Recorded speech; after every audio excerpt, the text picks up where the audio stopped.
नमस्कार। अच्छा, कभी सोचा है कि राज्यों में कानून आखिर बनते कैसे हैं, या फिर सरकारें कैसे बन जाती हैं और कभी-कभी भंग भी हो जाती हैं?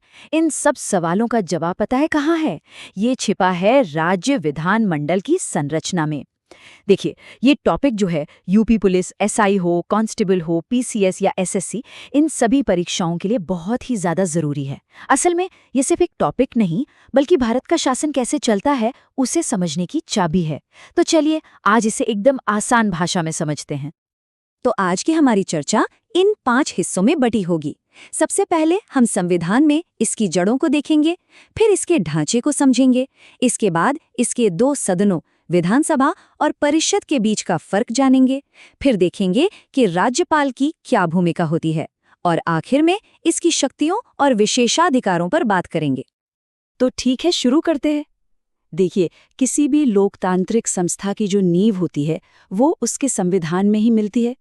इसलिए सबसे पहले ये समझना जरूरी है कि राज्य विधानमंडल का संवैधानिक आधार क्या है, जिसका जिक्र हमें संविधान के भाग 6 में मिलता है। और यहीं पर आता है अनुच्छेद 168। ये वो नींव का पत्थर है जहां से सारी कहानी शुरू होती है। ये आर्टिकल कहता है कि हर राज्य के लिए एक विधानमंडल होगा। बस यही वो संस्था है जो राज्य में कानून बनाने वाली सबसे बड़ी, सबसे सर्वोच्च बॉडी है। अच्छा, अब सवाल ये उठता है कि विधानमंडल की बनावट कैसी होती है? क्या ये सभी राज्यों में बिल्कुल एक जैसी होती है? तो इसका जवाब है नहीं। ये मुख्य रूप से 2 तरह की हो सकती है। तो देखिए, संविधान राज्यों को 2 ऑप्शन देता है।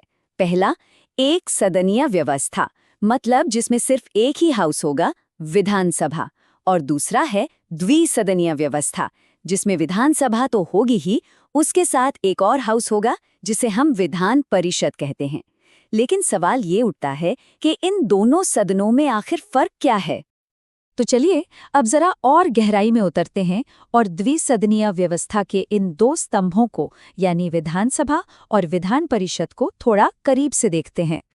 विधानसभा, जिसे हम निचला सदन भी कहते हैं, वो सीधे सीधे जनता की आवाज है। क्यों? क्योंकि इसके सदस्य 5 साल के लिए सीधे जनता के वोट से चुने जाते हैं।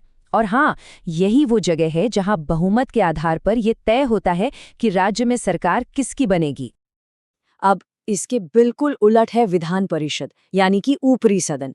ये एक स्थायी सदन है, मतलब इसे कभी भंग नहीं किया जा सकता। इसके सदस्यों का कार्यकाल 6 साल का होता है और यह हमेशा चलती रहती है। इसकी एक खास प्रक्रिया है जो ये सुनिश्चित करती है। तो इस टेबल से दोनों के बीच का जो मुख्य अंतर है वो एकदम साफ हो जाता है।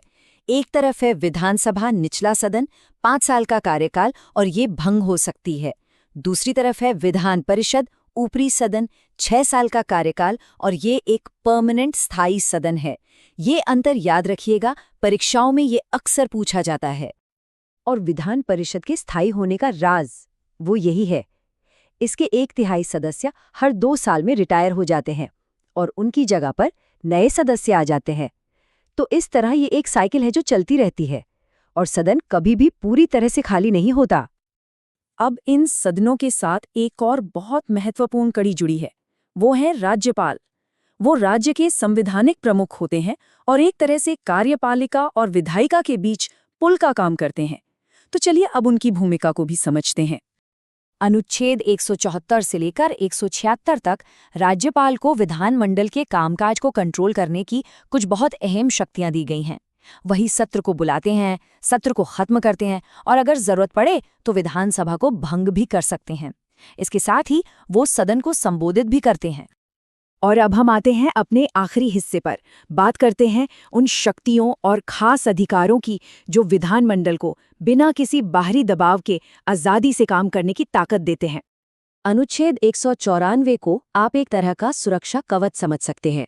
ये सदन के सदस्यों को सदन के अंदर कुछ भी बोलने की पूरी आज़ादी देता है और उनके कहे पर कोई कानूनी कार्रवाई नहीं हो सकती। इतना ही नहीं, अगर कोई सदन की अवमानना करे तो सदन उसे दंड भी दे सकता है। अब ये जो बात है ना, ये बहुत ही ज्यादा महत्वपूर्ण है। समझिए कि अनुच्छेद 212 एक तरह की लक्ष्मण रेखा खींच देता है।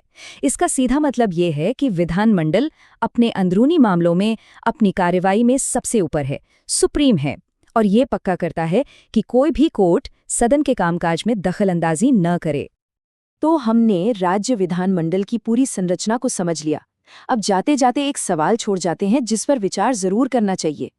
ये जो विधान परिषद है, यानी कि ऊपरी सदन, क्या ये वाकई में कानूनों पर एक जरूरी रोक और संतुलन का काम करती है, या फिर ये बस एक राजनीतिक औपचारिकता बनकर रह गई है? इस पर सोचिएगा जरूर।